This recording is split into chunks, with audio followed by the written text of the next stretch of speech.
game over. Yankees win. The Yankees win.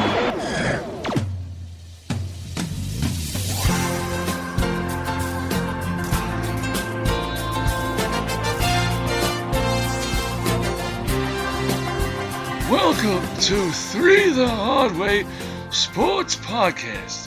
From three guys who talked sports together over lunch for over 10 years. Probably eating a Fudgy the Whale in that time.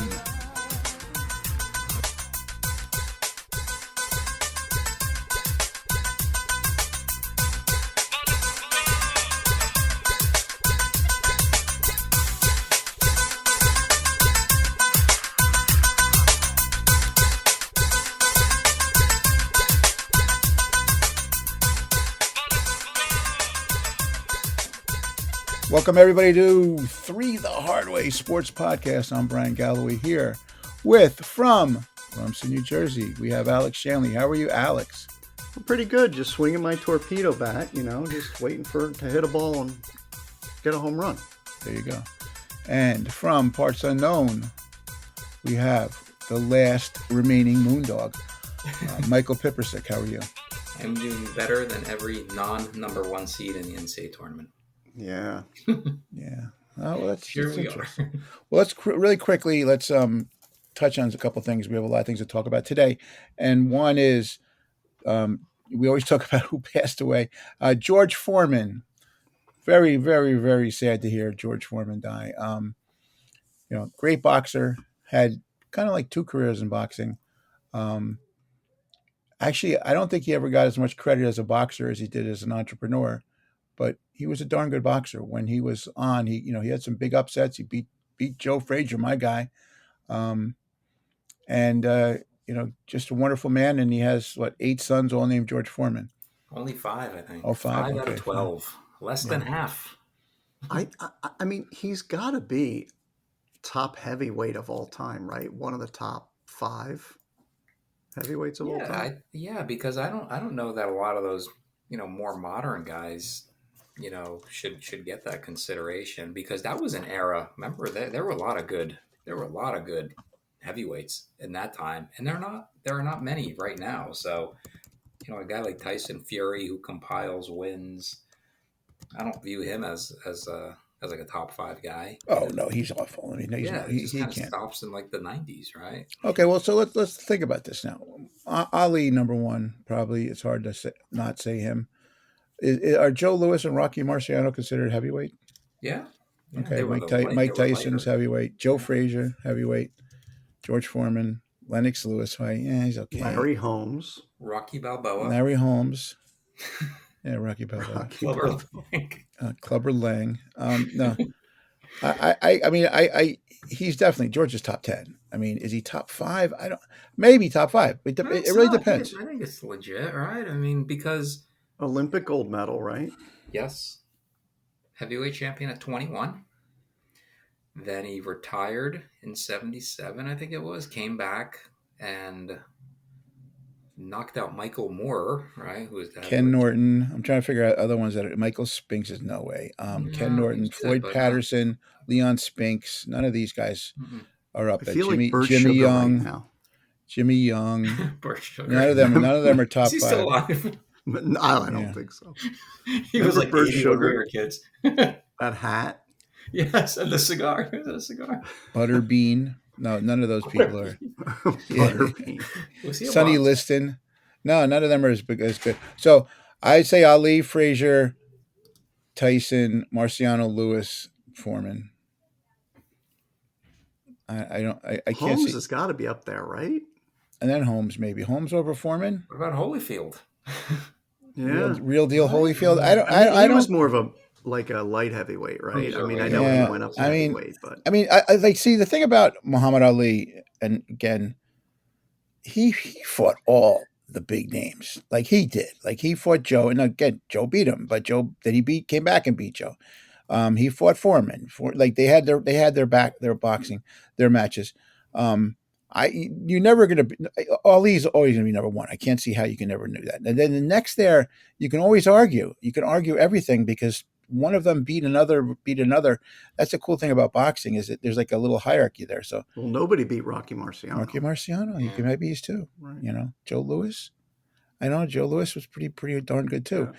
So maybe those three, and then you got Foreman, Frazier, Tyson, Holmes. That's it. That's the next tier. Maybe do it by tier. All four of the it's hard. You can argue those four. You can argue one's better than the other, but they all were great in their own way. Yeah, and any given night, right? One punch. Yeah. It's done. So then after that, it's everybody else. I mean, it really that's heavyweights. I mean, Riddick Bowe. There's some really bad ones. Like guys that maybe won once. Jerry Cooney, Tommy the Bayonne Bleeder, right? I mean, that's Jersey Joe Walcott. These guys are not really. They were not as good as any of these people. That's the thing about heavyweights. There haven't been, the other weight classes. You have probably more arguments. I don't think you can really argue about these things. And that era when Ali and Foreman and Frazier were fighting, there were like other pretty decent fighters. Like Ron Lyle was a decent fighter. Jimmy Ellis too. I thought Jimmy Ellis was always really good. He would always, but again, if he was in another era, he probably might have been one of the best. But he's had to fight these guys. Yeah, those are some tough dudes. There were a lot of tough dudes. They used to show those fights on Wide World of Sports, and they were good fights. And you think, I'm watching Muhammad Ali fight some tomato can, and the other guy was a pretty good fighter, and just not at that level, like you're saying, Brian. They might have been really good fighters if they fought in like the early 2000s when you had this, dearth of great heavyweights. I mean, Lennox Lewis was pretty good, right? But, benefited probably from Tyson going to prison and all. And, but I have to say, so as far as like Muhammad Ali was a showman and he was in a class by himself. Tyson has done his movies, but George Foreman, I mean, as a showman and an entrepreneur and what he did, with the George Foreman grill and other things, he probably made more money off, after boxing than he did, during boxing. But he was a very beloved man. Supposedly he was a very nice man and a good man. So whatever. I'm sad. I was sad with Ali. I was sad with Joe Frazier. I'm sad with him. It's like a big error thing. He died way too soon. I don't know what he died from. Did anybody say anything yet? What? No, I didn't see. Just he was 76, which isn't that old. But he was fairly healthy. But again, maybe he took too many hits. You don't know. Mm-hmm. When he had some big meaty paws. He would clobber guys. Cooked too many hot dogs on his grills. I don't know. Yeah. Okay, so one of those grills. It was pretty good. They are very good. They're very good. Yeah, we just got a new one. We were one out. Yeah. Is it still the George Foreman grill? It's not like the Tyson Fury grill? No. That'll never happen. Modernize it? That'll never happen. Okay, so the big thing going on right now is the NCAA playoffs. The Final Four is coming up. We haven't spoken really since then. I will tell you real quick my piece on this whole thing, and then we can go into what Mike and Alex have to say. I'll tell you about this. College basketball has taken a big hit as far as I'm concerned. I think the tournament, this was the first year I've ever not really enjoyed the tournament that much. It was because it's just the one and done has really killed college basketball. It's not the same. I just don't feel the same, approach to it. Maybe this is going to get better, but I have a feeling it's going to go worse. It's going to get worse down the road. Well, what do you mean one and done, Bryan? I mean, the fact that these teams, you don't know who to root for because the players are there for like 1 year or maybe 2 years at the most, and then they transfer. And they transfer out and they're done. Yeah, and I just don't like that. It's just not a good thing. And then maybe they don't try as hard because they don't want to get hurt because they want to transfer to another team next year. Yeah, so it's more the transfer portal and NIL than one and done. One and done in my mind was you went to school for 1 year and then you left. Right? Well, which was still going to happen a lot too. But yeah, Dylan Harper, he just both the Rutgers guys. Yeah, right. I mean, they're going to happen. Yeah. So again, we have the top 4 teams all in. You might as well not have done your bracket because the top 4 are there. My bracket looks terrific. Not Well, I have 3 of the 4. Look at you. Well, and remember you said you're not going to do chalk, but you did, right? So chalky, right? And as I filled it out, I said, "Oh, this is a terrible looking bracket." But the tournament itself, guys, I'm not seeing those. I didn't see those really cool moments that we've had over the last couple of years. Really haven't seen that. It's kind of been boring. It's who raised the most money, really, right? Yeah, it's been boring. They're good all year, and then they're good in the tournament because they had the most money to spend on the players. And, we talked about this in a previous episode, right? Like Rick Pitino saying he's not even going to recruit high school kids anymore. He's just going to basically go to all these mid-majors and other major schools and steal their kids. It's not steal them. I mean, I guess the kids are going to transfer for the money, but somebody in college basketball has to do something. It's gonna get worse. It's only gonna get worse. Yeah. They're going to have to do something about NIL, but like the cat's out of the bag. Like, So is it still considered a sport, or is it an activity now? No, I know it's again. What's sad to me is I love this tournament. I always look forward to it, and this year it's kind of been like turn on a game, it's a blowout. It's just sometimes they don't seem like they're trying hard. I think to your point, Brian, the first 2 days were like record numbers of viewers watching it, and then after that, it just kind of like slowly went down and really tanked in the Elite Eight because I guess everybody realized, it's all the same teams, and we know who's going to win, so why bother watching it? Well, I think the NCAA is very lucky that Snow White is tanking because at least they're getting more ratings than Snow White, but not many. Okay.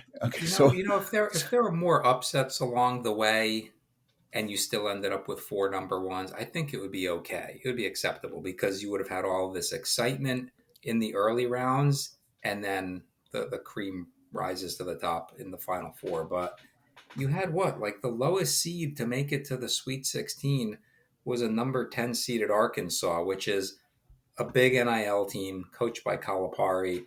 They were just, and they weren't really a 10, they right? weren't. They had guys hurt all year. Exactly. So they're not like a real 10 seed. Like they were seeded a little bit too low. They had a couple of number 6s, but I mean, it's been like comical. And I think the Final Four is going to be great because they are 4 great teams and very intriguing matchups. You're going to have one of these coaches is going to win his first national championship, which is going to be very exciting. 2 of those guys have been coaching for a long time, and you got 2 really young guys in Todd Golden at Florida and John Shire at Duke. But the reason these 4 are here because of the money, right? Auburn's got a lot of transfers, Florida, Houston. I mean, and then, so I think it's gonna be a great Final Four. I just think the path to get to the Final Four has not been as exciting. And I agree, Brian, these games just had no intrigue. There was no Valparaiso hitting buzzer beaters. It was just meh. So do you think Cooper Flagg leaves or goes back for another year? I think he has to leave. I would love to see him stay. I think it'd be terrific. And obviously NIL can motivate a player to stay in college, but I think the risk of injury and the potential for foregoing those NBA earnings, and I think if he waits a year, I guess his career earnings would be less. I think it'd be great if he stayed, if he just looks at the landscape and says, I like college. It would be a big win for college basketball if he stayed, but I can't see any. What do you think, Brian? If he stays? I think he's going to go. Right. But so the Washington Wizards get the number 1 pick. Yeah, I mean, and he's probably. I hope he looks at that and says, "I don't want to go to that fiasco team, and let me stay another year. Look at this cool deal I have here, and this great, organization." And he's what, 18? Like 18 in December. He's got more money than he could ever spend at 18. Enjoy college. Yes. Enjoy college. It's the best time of your life. And you'll be great if you stay. Get beef up a little bit. Clean up any other part of your game you need to do, and then you can go in and call your own shots. I hope he doesn't, but I didn't hope. I was hoping the Rutgers guys weren't going to either because I thought that was just stupid of them. They really stunk it up this year, and then they're going to the pros. I don't think they're ready. And they're definitely not ready. It's gonna pay. They're not gonna play, and then you get all pissed off, and we'll see what happens. But I like, hey, I can't tell you I didn't buy a whole bunch of Cooper Flagg cards already, which I did. So I'm hoping he does. Becomes a star. But I hope he does stay another year. It would be just good for college basketball. But you got to open up some of those packs, Brian, for basketball cards, NCAA basketball cards on them. Yeah. So who do you boys think is winning it here? I picked Florida in my bracket, so I'll stick with that. But I think it's going to be Florida and Duke in the finals.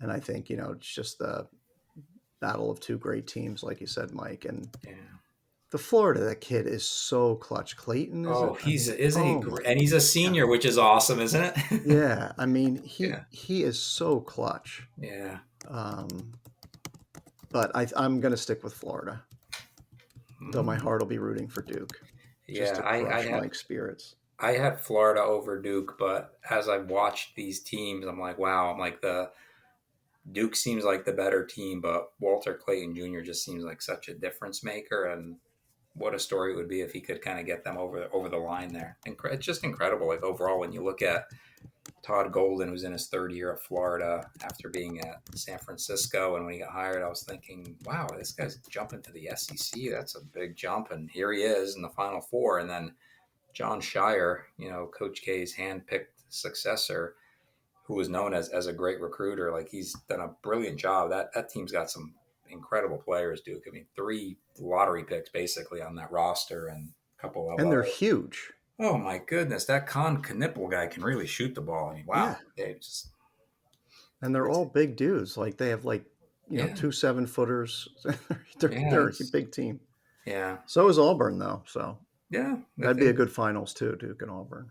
Yeah, any of them, right? Because Houston can suddenly score this year after all those years of terrific defense. So, I mean, both matchups are really good. Auburn, Florida, they've played in the SEC, and then Duke, Houston is a rematch of last year's Sweet 16 game. So, yeah, a lot of intrigue. So, What do you think and, the network wants? What matchup? I think they want Duke and Auburn. Really? I would say Yeah. Duke, Florida. Bruce What do Pearl's you a think, Bryan? personality. Yeah. I don't and then know. you'd have Janai Broom against Cooper Flag, right? The top 2 guys for the Yeah. Naismith That would be Award. cool. Award, That would yeah. be cool. Yeah. I'm thinking Florida. I'd like to see Florida, but again, I'm also thinking I wouldn't mind Cooper Flag to win. I Yeah, just, it'll be a it great just, story. it'll Yeah. be a good story. It'll be a good Yeah. story. I don't have any play in the game here. There's none. I don't really like any of these teams, so it's going to be a hard one for me. Yeah. Go Gators. Yeah, go Gators. Go Gators. I can't believe Alex Just said, for my bracket. I but just go have no Duke. enthusiasm. I'm going to watch Yeah. because you know what? They're going to be good games. oh, fantastic. They're going to be great games. So if anything, they're going to have great games. But it's just the whole thing about NCAA basketball and this whole March Madness is the underdogs. You want to root. You want to root for that shining moment of to see these teams that you never expect to be there, and we expected all these people to be here. So good and bad. Again, I hope they do well. I hope it's a great game. I hope it draws well. We'll see. We'll see. I don't know Houston. what it's up against. I don't know what it's up against in the ratings that day, or maybe there's an old episode of Family Feud on or something that might. But who knows?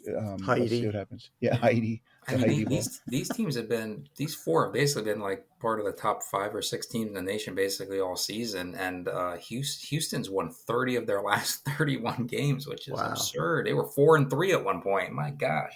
Yeah. So should be a great Final Four. Just like I said, bummed how the rest of the tournament played out. Yeah. Will Hakeem and Clyde be there? You know what? There's an opportunity for a lot of stars to be there because you can have Al Horford, Joakim Noah, all those guys. Yeah, all those guys from the Florida James teams. Harden, Charles Barkley's going to be there. Yeah. A lot of could be a lot of celebrities and former stars in the crowd. It should be fun. Okay. So that, again, I wish we had more to speak, guys, on the Final Four, but this is kind of how we're all like we're down Debbie Downers here about this. It's it's one of our favorite periods of the year, and it's just not. I'm not feeling that vibe from any of you guys, and I thought I was the only one, but it seems like you guys are not really sizzle pumped up. No sizzle. Alex's women's bracket looks really good though. Well, I was going to say before, this Juju's is like out now. Poor Juju. Yeah, that's awful. Yeah, but picking this bracket was like 5 years ago picking the women's bracket, right? You just pick all the ones and twos. All the high seeds. Yeah. So, well, it's a chance. I mean, I guess the women's tournament is a chance for Paige Beckers from UConn to end her career on a high note because she's won the National Player of the Year as a freshman. She's had some injuries, and here she is back to Final Four with, possibly possibly nothing could stop her here unless South Carolina can repeat. So it should be interesting.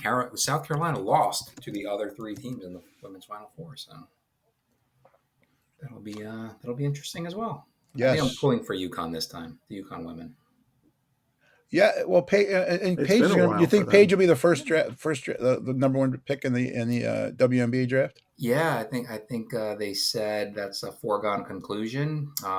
Obviously, she's leaving. Juju is injured. AZ Fudd from UConn is staying for another year. She's had a lot of Elmer issues. Fudd? What'd you say? AZ Oh, okay. Fudd, named after Jennifer Azzi, the former Stanford great. And then, the woman from Notre Dame, Hidalgo, she's staying. So, yeah, it looks like it's all Paige Becker's number one pick. And then you're going to have this Paige Becker's Caitlin Clark rivalry, I'm sure. That'll be drummed up by the WNBA, which should be interesting. Okay. Well, we'll see what happens.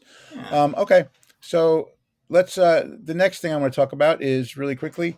What do you guys think about Ja Morant and his, going back to the whole situation of, pointing the gun and doing these thug type.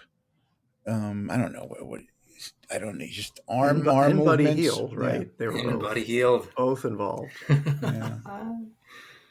So I don't get it. I mean, I realize, like I get the whole guns thing, and they don't want the NFL players pointing and doing that. And I mean, I don't know. I guess you'd have to see it. What wasn't like a St. John's player like on the floor, like shooting a sniper rifle, pretending to shoot a sniper rifle in the NCAA tournament? I don't think anything happened to him, but.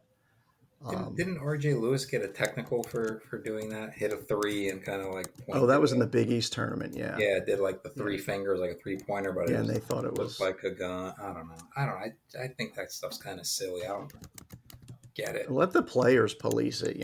Like if he's doing that, then he catches an elbow next time down the court. I don't know. Yeah, I just don't know why you're putting the refs in the middle of that, but. Yeah. I mean, I get it. They don't want to show, especially Ja Morant, like all the problems he's had. Yeah, I mean, again, he's not learning. Like this is the whole thing. He needs some kind of again. Obviously, we said before his dad is not the greatest role model, but he's not learning that his actions cause. Imagine how much money he's already lost in a lot of different ways because of his actions, and he doesn't seem to care. He's still a hothead. He's still doing crazy things. So I am not that I'm a fan of Ja. I used to like him, but I just the questionable decisions this guy makes, it just baffles me. Yeah, I feel like I've always been a big fan of his game. He kind of reminds me of a bigger version of Allen Iverson, and just a fantastic athlete. He does some things on the court that I'm amazed even to this day, but I'm with you on that because I just feel like he just doesn't seem to get it. So I know he still hangs around with his friends from when he was a kid, and that's never a good sign, and then his dad, of course, is a character getting tossed out of games and stuff. And then Ja just keeps getting hurt now too. So I'm kind of at the point where I've read that the Grizzlies have kind of toyed with the idea of do they move on from Ja Morant while they can. But I guess the GM has recently said, nope, they're committed to him. They just fired the coach recently, Taylor Jenkins, who I thought was doing a pretty good job, but they've slumped. They cannot beat any team that's got a winning record. And so I think around the league, GMs are a little bit down on Ja Morant. And I think a big part of it is he's shooting a terrible percentage this year. He's not a great shooter. He doesn't play well. Coming off a screen, he can't shoot off a screen really well. He's got like one of the worst shooting percentages for guys that have had, X number of touches coming off a pick and roll situation. And he just keeps getting hurt. So I'm just down on the Grizzlies, who I was really high on earlier in the season. And I'm kind of down on Ja Morant. Like, I don't know what his future looks like, but he's not that guy, I don't think. So it's a shame because he's incredibly talented. Yeah, I agree. And I didn't see the play, Brian. Were you watching the game? Yeah. It says that Hield's like before the timeout was doing it, and then they called a timeout, and then Ja did it back to him? Like, is that Yeah, like? to the bench. Yeah. I mean, jeez, I don't know. Wacky, wacky. Yeah, I know. So the thing is, Ja was being the big pain. Buddy Hield, his is not the same. Wasn't the same. And second of all, Buddy Hield hasn't been suspended for pointing guns at little kids. Yeah, Like twice, right? it's like John needs to learn that he's doing the wrong thing. He's like those people on those. If you ever watch those police videos that think that they're the sovereign citizens that they pull them over and they go, hey, let me get your license. They're like, we don't have a license. I don't need a license. Well, where's your registration? I don't need a registration. Where's your license on your car? Where's your license plate? Oh, I don't need one. Like that's the kind of guy he doesn't learn and he doesn't understand that. Guess what? There are rules, and there are rules in the NBA, and they have sponsors, and they have fans, and there's kids that they're trying to get kids to like the game. This is not the way to do it. Yeah, agreed. I think our faithful commissioner Adam Silver is just cringing again. He's like, "Wow, how many times do I have to tell this kid?" It's just Just doesn't get it. he does not get it, and it's just going to get worse. So They should trade him to the CBA, Brian. this the Chinese basketball league. Yeah. Yes, him and Stephen Marbury. Marbury. They got a statue of Steph outside one of those arenas. So. Oh my goodness. Okay, so that's another one. Let's get that one. And then since we're talking about NBA, one of the biggest travesties that's ever happened in sports. Carmelo Anthony was a first ballot Hall of Famer. What do you guys think about that? I'll go first because Mike, I mean, you're much more in tune to it, but he is the pure definition of give me the ball, I'm going to shoot it, and I'm going to score so many points, I'm going to get into the Hall of Fame, in my opinion. Now, I know they look at college and they look at pro, so he did win a national championship for Syracuse, and huge deal. He was a big part of that team. Obviously, he was the center of that team. But in the NBA, I mean, all he did was score, so I was never that type of person where it's like, oh, give me the ball and I want to score no matter what sport I played in. I always tried to look at the whole picture, and he's just a player that in my eyes never did that. Like it was always about how many points can I put up? Okay, I put up this many points, win, lose, or draw. I had a good night or not based on the amount of points I wanted to score. And he scored a lot of points. So give him that. And, I think he was liked around the league and he had a lot of good friends in the league and still does. And, is being successful post NBA career. But to me, it's like just how can you get in the Hall of Fame because you do one thing really well out of a sport that requires you to do many things really well? I don't get it, but. Yeah, I agree. Like he seems like a nice enough guy, Carmelo, and now he does like a lot of commercials and stuff, and I've seen him on podcasts, and he seems likable. But to me, he's always been the definition of a compiler. Like 28,000 points, he's 10th on the NBA's career scoring list, which is a great feat. I mean, for his career, 22 points a game, 6 rebounds a game, 2.5 assists per game. Won a national championship as a freshman, which was a great run they made to the Final Four. They beat, I think, 3 or 4 Big 12 teams on their way to the title. They beat Kansas in the final. Jim Boeheim's first and only national championship. So all of those things are great. To me, the part of Carmelo's game that I appreciated the most, because I didn't appreciate his NBA game, because like I said, I thought he was just a compiler. He'd score and go 7 for 25, but he'd get his points, which is great if that's all you care about. But he was a great Olympic player. He was great for the Olympic team, and he seemed to relish being part of the Olympic team and played, I thought, with a lot of pride for the country. So when I was always kind of a bit down on Carmelo, I did appreciate that he really seemed to appreciate the opportunity to play for the Olympics. And I thought he played really hard in the Olympics. Like he tried playing defense, and I think he's the all-time leading scorer probably in Olympic history for the U.S., but he's won 3 gold medals, 2008, 2012, 2016, had a bronze in 2004 with that awful team. But that to me is the best part of Carmelo's career for me is his journey to the Olympics and all of his gold medals. But I could see him being a Hall of Famer when you combine winning a national championship as a freshman, winning 3 gold medals, and then, accumulating 28,000 points. So I'm not surprised. Yeah, the Olympic thing I didn't think about, Mike. That's a great point. Yeah, but Well, okay, I'll give him that. Olympic But yeah, I basketball never against appreciated it guys much. from Angola and stuff. Like, I mean, that's not. I don't. It's okay. There's now Olympics basketball is good, but a couple of years ago, I don't know. I don't see the value there. I mean, so here's my take on Carmelo. Great college player. He actually he was the reason why they won. They wouldn't have won without Yeah. him. He was amazing. He only played 1 year. And he said he kept on saying he was going to play 2 years, but he decided to play one. Right, so that was a big. I remember Boeheim was really pissed. He said he was going to do 2. He said guarantee. His mom said he's doing 2. He only did 1. He wanted the money. He thought he was going to get drafted by the Pistons, and Yeah. they took that Mark what's it Darko was that Milicic. Marko Milicic. You're right, who ended up being a porn star or something, right? And well, that was Greg Oden, was a porn star. Yeah. Marko Milicic is like a MMA wrestler or something. What is he? Yeah. That's some He weird did job. try MMA, and Yeah. like all Serbians, he loves horses apparently. Yeah. But then so again he went to the Nuggets, and he actually he did okay with the Nuggets, but they never did much. They got to the Western Conference Finals, Once, but yeah. they were just not strong enough, because he refused. This guy, the biggest thing in his career, and a lot of people will tell you this, and you could talk to him. He refused to play defense. He refused to pass.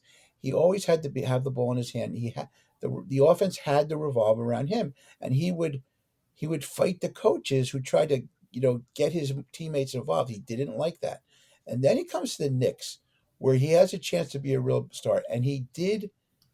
He had a team there that 1 year where they went pretty far, but they got upset. But the thing, my thing with the Knicks was Jeremy Lin came in and was the star for a short time. Jeremy Lin came and there was a team that was out there where people were passing the ball and working as a team and playing defense. And then Carmelo came back from his injuries, and he just refused to be part of the team. He like totally went against. I don't even know who the coach was at that point, but he fought against it. He said, "I'm not changing my style to fit this team, even though you guys are doing well. I'm going back to the way I was," and he just kind of ruined them. And the way he treated Jeremy Lin was terrible. Where at the time, again, Jeremy Lin he ended up having an okay career. He wasn't a star. He had a 2 month period, 2 month period where he was the best, and that's the biggest problem. I think that I don't like the way he treated that. I don't like the way he had that one opportunity to be a better teammate and be a better player and do that, and he refused to do it. That just shows you this guy and type of a teammate he was. And then he went around. Then he went around and tried to play as a 6 man, and he just never, really liked that role. He fought that too. So I don't know. He's not. No, did I think he'd get in the Hall of Fame eventually? 100%. He deserves to get there sometime, but not first ballot. He's not a first ballot Hall of Famer. Do you think he's going to go in as a Nugget or a Nick? But they don't really have like You hats. go in as a team? I don't. Yeah, because you don't wear a hat. It's not like Yeah. baseball where you wear a hat. I think it's just baseball that does that. Yeah. Oh, okay. Yeah, it's just going to say Nuggets and Nick um, and whatever, Laker, and where else did he play? Oklahoma City, Oklahoma Houston, City. Portland. I mean, Yeah, I don't even feel like I remember him on the Lakers. he was. Rockets, so is Thunder, Rockets, Trailblazers, and then Lakers, which must have been a disaster. Yeah, I agree. So again, Yeah, you don't go in with a team, although the Hall of Fame will consider a player's desire to have their plaque feature a cap from a particular team. Oh, what? A cap, a hat. Cap. The end That's what it basketball. says. What? Basketball gets a cap. That's what it says. What? They don't wear a cap. If you want, it says, although the Hall of Fame will consider a player's desire to have their plaque feature a cap from a particular team. So I think if you wanted to, you could say, hey, I want to have. Yeah, how many pictures do they have of them wearing a cap? You know who would get a hat? Larry Bird would get a AI cap, would but it would say definitely cat on it for Caterpillar. Yeah. Yeah. You know, John Deere. You have a John Deere hat on. I don't know, guys. It's whatever. Okay, Yeah, so like Vince Carter announced that he's entering the Hall of Fame as a Raptor. as a Well, rapper, I guess he announced it. He could announce it. I think Melo, if he announced it, he would announce himself as a Knick. Because when he was in Denver, wasn't George Karl the coach there, and they were at each other's throats? Yeah, George Karl was had some relationships with some dudes. anyway, okay. And the last NBA thing before we go to the other topic of the day, the torpedo bats. But first, one more thing. As you can tell, the Ball brothers are both out on injury again. What does it happen every year? It has to be that year, those years where they were wearing the ball shoes, those baller sneakers. I think it ruined Big their baller ankles. brand. Yeah, big baller brand. There's no way that both of them have so many bad injuries just because they were wearing those bad shoes with no support for all those years, and they got really. This is Brian's hill that he's going to die on. Yeah, well, look, I mean, I know he's right. Lonzo's got knee injuries, and he's never going to be the same, which is a shame because he was really getting good. Like he was much improved, and LaMelo's a fantastic talent. And I mean, I know one of his surgeries was a wrist, but the other one was an ankle. So, but we've heard a lot. I've heard a couple players say that they don't want to play with him because he's another selfish guy. Doesn't play D. They're not a very well liked guy with his team. And didn't the dad lose his foot? Yeah. Yes, he did. Look, all these foot injuries with this family. Yeah, that's he bad lost sneakers, his man. foot. I'm so glad that remember, Mike, you were going to buy a couple pairs for like $300. I thought about it. I did. Remember, they were like $300. Who the heck would buy those?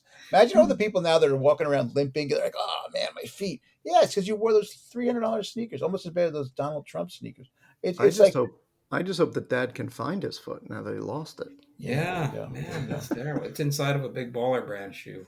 Okay, he had to get like blood transfusions and everything. He was in bad shape. No, he's in bad shape. Yeah. Wow. So I don't think he could beat Michael Jordan in a game of one-on-one now. No, he's a type one. No. So Michael's got him. He's a type 1 diabetic, but we refuse to follow it. He refused to do any of that. Really? He refused to take any medicine. Yeah, he said, "Oh, I can beat it myself." Like type 1 is bad. Like type 1 is the one you really have to. That's what my grandmother was. So you have to take injections, and he just refused. He said, "No, I can do." And he says, "Oh, I wish I had paid more attention to I mean, come on, dude, paid more attention." Okay, so enough of that's we can only give no more than 1 minute to the Ball family. They can't stand that. Let's talk about the biggest story right now that everybody's been waiting to talk about: the torpedo bat incident. Is this as bad as Deflategate? Is this as bad as the drum banging, or is it nothing? So who wants to go first, Alex? To me, it's nothing until the statistics prove that it's something, right? So the bats have been used for 3 years now. Nobody made a big deal until the Yankees hit 9 home runs and 5 of the players were using the bats. So now it's a big deal. But it's been a legal bat for 3 years.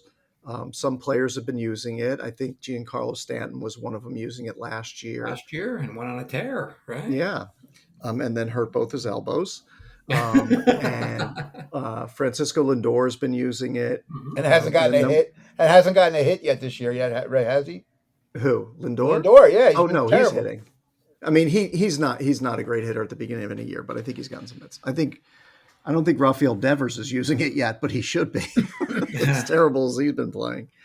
But so it's the same size as every other bat. It just, instead of the end of the bat being kind of the fattest part of the bat, they narrow the end of the bat and they make the middle of the bat a little bit fatter, but not beyond what the dimensions of the bat are allowed to be. So it's essentially the same amount of bat, in the same distance of bat, but it's just where kind of the fat part of the bat lines up. And the idea is if they move that fat part of the bat down a little bit and make the top of the bat narrower, that creates a sweet spot a little bit lower on the bat for the batter. And if a particular batter's swing is hitting that spot more than a spot further down the bat, then it's a better bat to use, is kind of the theory. But the Yankees had 16 strikeouts last night and looked like they didn't know how to play baseball. So, I'm going to stick with the league thinks, says it's legal. And I'm sure at the end of the year, now that more teams are going to be using it and giving it a try, we'll see. But I think it's a nothing thing, really. I don't think it's going to make that big of a difference. But I think with anything, the only way they're going to be able to tell is by trialing it. Now, they usually trial this stuff in the minor leagues. I don't know if it was in the minor leagues for years prior, but I heard a great interview on The Fan. Brandon Tierney and Sal Licata interviewed Brett Boone, Aaron Boone's brother, and he said, look, when he was playing, there's probably 40 bats he could choose from what he wanted to use. He said that's how many different types of bats there are. And he said beyond that, you could call Louisville Slugger at any point and say, I want this handle with this bat and made with this wood, and they would make it for you. So he said, this controversy of a different bat, he's like, this has been going on forever. And he said, I think it was the C271 was a bat that George Brett and Rod Carew got together on and went to Louisville Slugger, and they designed for them. And Brett Boone said he thinks more than half the people in the league were using that specific model bat when he was in the league. And he said now every player is talking to Louisville Slugger and asking them, to make a bat a specific way, or Mizuno, whatever bat they use. So I don't think it's that big of a deal. I think it just got a name, right? Like Torpedo Bat. And that's something that everybody can run with. So that's my take on it. I'll be interested to see where it goes. Yeah, so I agree with you, because we used to, if you remember, when we worked in Louisville, we used to go to Louisville Slugger Museum all the time. I actually probably must have gone like 8 times. I loved it there. It was so cool. But they make all bats for people all the time. They're all different sizes. Some were thicker handles. Some were. I remember that Brett and Carew bat. If you ever look at it, it was more uniform size as opposed to top heavy. It was almost like a piece of, like, I don't know.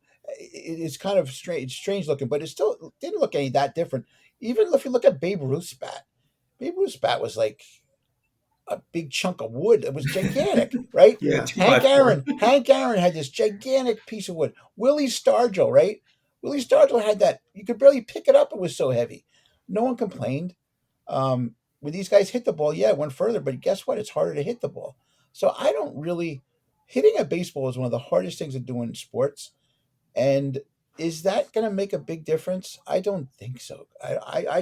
I'm not seeing it. And I kept on looking at this. I'm like, because I remember even in softball, guys used to go out and spend $300 or $400 on a bat. And then, maybe it might help them hit the ball 10 feet up further. But there were other people that if they were a good player, it didn't matter what bat they had, they still could hit. So I don't know. I think sometimes it's more psychological. A lot of times it's more psychological. Pitchers throw spitballs. And what are Well, I mean, Nestor Cortez was pitching, right, and throwing meatballs, and it was 4 out of the first 5 hitters hit a home run. I mean, to me, that game came down to pitching. I mean, the Brewers didn't have that series came down. The Brewers didn't have anybody good to pitch, and the Yankees hit a ton of home runs. Yeah. Now the Yankees are playing, Corbin Burns and who'd they play last night? The D-backs, right? Yeah. Corbin Burns pitched the opening game. I can't remember who pitched last night, but he was great. I mean, and he's, a top line pitcher, and, they shut him down. So it didn't matter that they made weak contact, strong contact, whatever. They were outs, right? A lot of strikeouts too. So they were making no contact, but I think it'll play out, and I think statistically it'll work out to be kind of the same as everything else. Like you said, Bri, somebody likes it a little bit, maybe it gives them a little juice for a few weeks, but ultimately, I don't think it's going to move the statistics significantly in one direction or the other. Yeah, Certainly players are didn't help always the Yankees looking win for the World some Series advantage, last right? year, and Aaron Judge is not using it, No. and look at him, he's hitting more home runs than he probably ever has this early Yeah. in the season. So I just guys, it'll be like the fans who are making a big fuss about this, and especially David Portnoy, who I do like, but he's just acting like such a jerk. He's just a media whore. Like he's Yeah. just looking like what's the next, when it was Taylor Swift, he would get on news and talk about Taylor Swift. He'd get on talk about he just wants whatever the latest thing is, that's all. But this is It- good for baseball, at least, to get the story going. We know that players are always looking for any advantage, and the players that are seeing some success with the torpedo bat are saying, "Hey, I get through the zone a little bit quicker. That hair of a split second quicker through the zone against these hard throwing pitchers." And look, we're talking about torpedo bats and home runs, the first week of April, which, normally there's not much attention on baseball until the dog days of summer when everything else is kind of winding down. But we're talking about baseball, so I think it's a good thing for the game because there's all this intrigue about the bat. I guess they call it a torpedo bat 'cause it's shaped like a torpedo. It looks more like a bowling pin to me, but I guess that's not Yeah. as cool a It's name. not like a torpedo. Yeah. But it would be cool if someone came up to the plate with a torpedo bat and had it like painted like a bowling pin, like white with a red neck and stuff. Yeah. Yeah. They But do that, right? Don't they have like a week each year where the players can? Well, I know they do a pink one that for breast cancer they will use pink bats. I know Yeah, but that. they had guys with like they look like crayons and guys with like ones that were like I don't know if it's the week they do the Little League World Series thing, but they had ones that were all painted and cool looking. So But I saw Max Muncy, who's been slumping so far for the Dodgers. He said, "Let me try one of these torpedo bats." Went 0 for 3, and then went back to his traditional bat and hit a 2-run double to tie the game against the Braves. So I think Brian, you're on Mike to Matt something Monk. with the He's psychological been slumping for 3 years. That guy has. advantage. Like I've had him on my fantasy team. You he must has have him on not. your fantasy team. Yeah. He's been slumping for a while. So yeah, I whatever. But That's a okay. So bitter fantasy owner. so it's not Deflate Gate. It's not Nah. anything that we have to worry about. I really don't think we'll revisit it, but I just don't think so. I think we're almost ready for us to do a baseball preview. We got to get the teams out there and see it. They haven't even done. They've gone like one time through the rotation right now. I think let's give them 2 times through their rotation. Then we'll have our baseball preview and we'll be able to see how things. I don't want to do it too early. It's just the season's too young. yeah, agreed. I am actually happy with so far. Baseball so far has been good. It's been good to watch. Otani is just a nut. I just can't. That guy, amazing how good he is. I keep thinking, when is he going to stop being amazing? And he hits a walk off. Is he pitching this year? Not yet. I don't think. Not yet. Yeah. I think, Brian, maybe he'll cool off by the time they get to the third Otani bobblehead giveaway because I heard they're doing that 4 times this season. Really? It's amazing. Yeah, amazing. I mean, my gosh, and they said there were lines out the door yesterday. It's just I guess. amazing how good he is. He's just. I mean, again, I still think Judge. We have to understand one thing, guys, and this is real important, and we talk about this a lot. Hey, LeBron's getting old.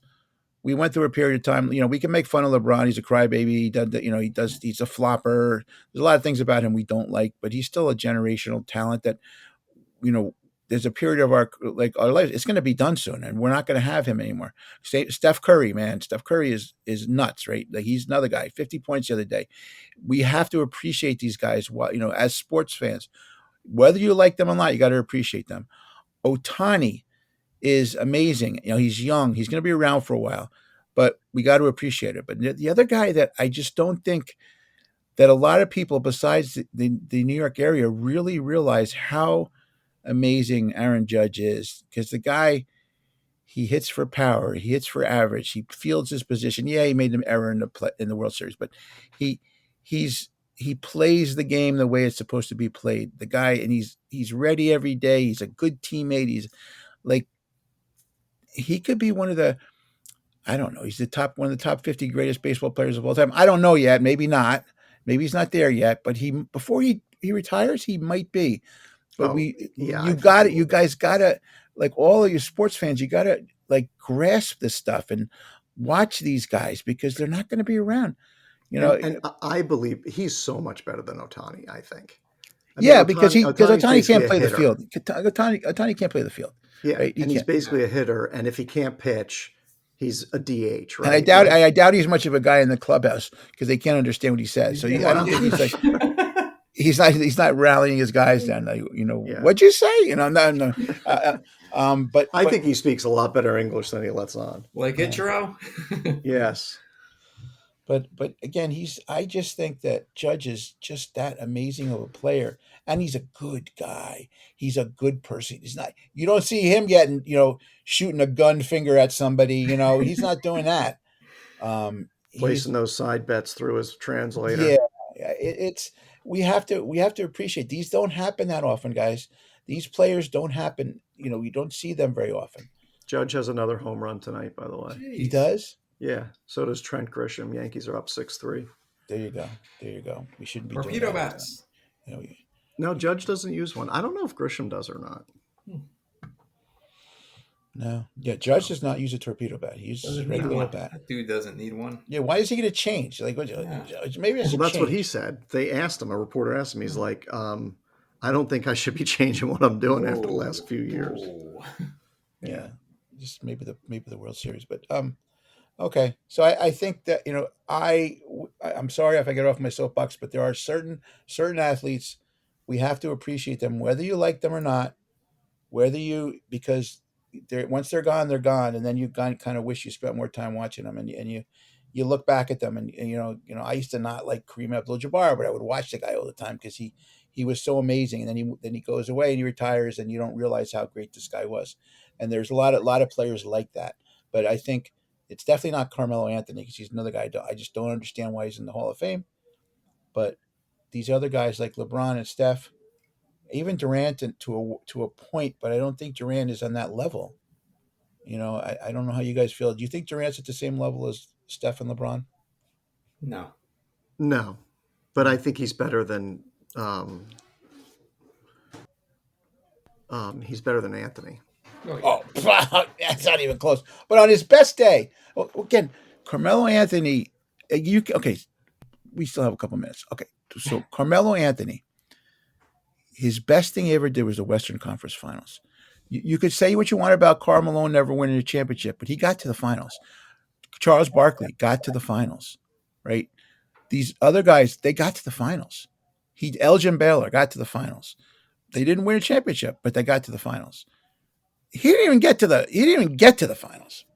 Yeah, he didn't even like smell the finals. I'm sorry. You play that long in the league and you've never gotten into the finals? He was never an MVP. Nope. He was like 9-time All-Star. I think the best he was like third. He was third in the voting one year, right? I think he led the league in scoring one year. Yeah, which is not a first ballot. I agree, Brian. Brian. It's so he's the only guy that got in. He was the only one?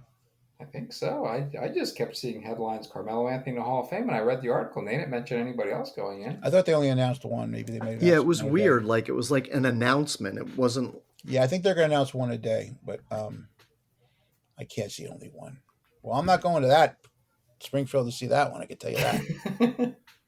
When Steph goes, I will be there. But I'm not going for that. No way. I heard Melo's coming out of retirement to join the Warriors for the. No, he's not. No, he's not. And they're going to trade for LeBron. Actually, I would take LeBron, but I mean, I don't.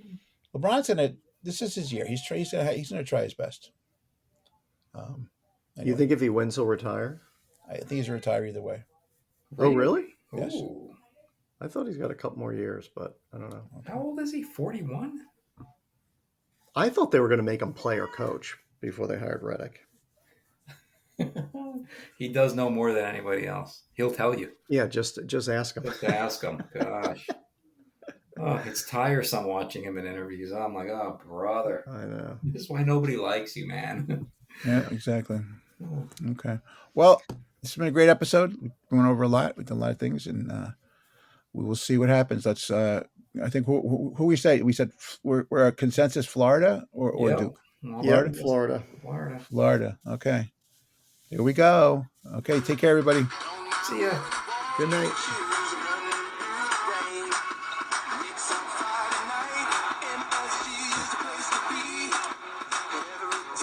This is Tom Carvel. Thank you for listening to 3 the Hard Way Sports Podcast. Remember to get a Fudgy the Whale or Cookie Puss for the next time you're sitting down to watch the big game.